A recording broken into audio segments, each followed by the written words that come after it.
Ал балалар бүгін ұлттық дәстүрді үйрету, үлкен жерге құрметтеу, еңбекке баулу. Бүгін бізге әжеміз келді. Әжеміз бізге ою өрнектің сырлары мен мәнін түсіндіріп сіздерге айтып береді. Саламатсыздар ма балалар? Қыздарым, мен бүгін сендерге қазақ халқының ою өрнектерінің түрлеріменен және қалай ойлу ойлу керектігін үйретемін балалар. Қазақ халқында әртүрлі оюлар бар. Қошқар мүйіз, құс тұмсық, түйе табан, көріп отқаныңыздай әртүрлі, балалар. Көптеген ою түрлері бар. Өсімдік ою деген қазақ халқы табиғаттан алып әртүрлі ою өрнектерді ойған. Балалар, мен сендерге бүгін қошқар мүйіз оюын ойып көрсетемін. Кәне балалар, бәріміз мұқият қарайықшы. Бір парақты аламыз.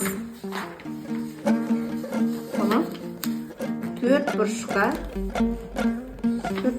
қылып бүктейміз. Артық жерін қиып тастаймыз.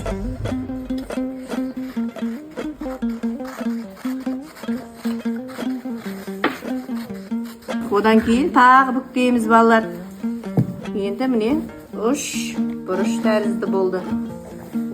Одан кейін тағы бүктейміз.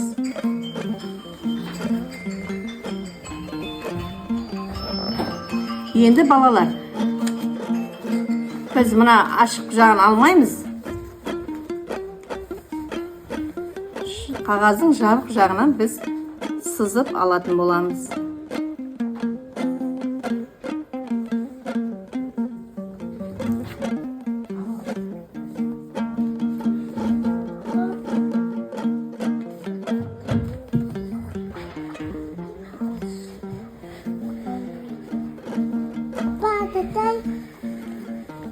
Қиятын боламыз.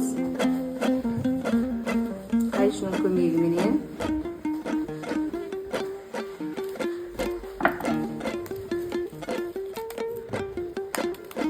Қағаз қалың болғандықтан жайлап қиямыз балалар.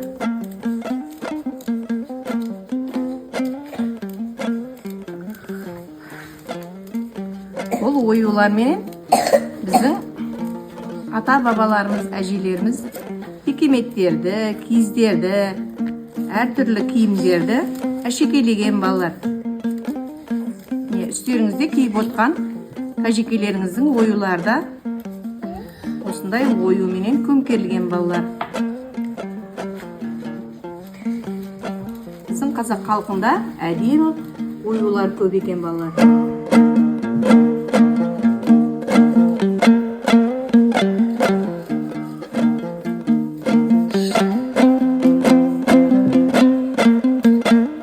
Қошқар мүйіз ою балалар.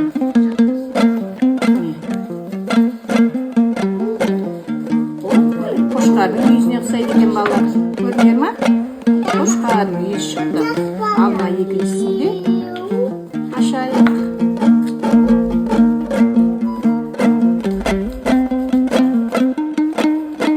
Мына жерде бізде тағы бір ою шықты.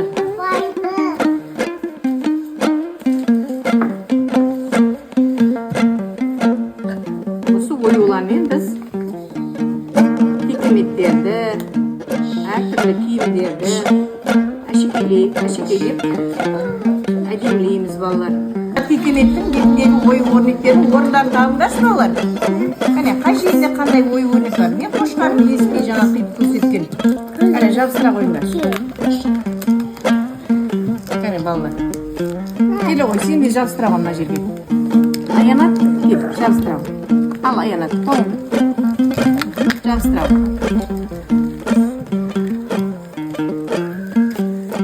Ой, жарайсыңдар, менің қыздарым қандай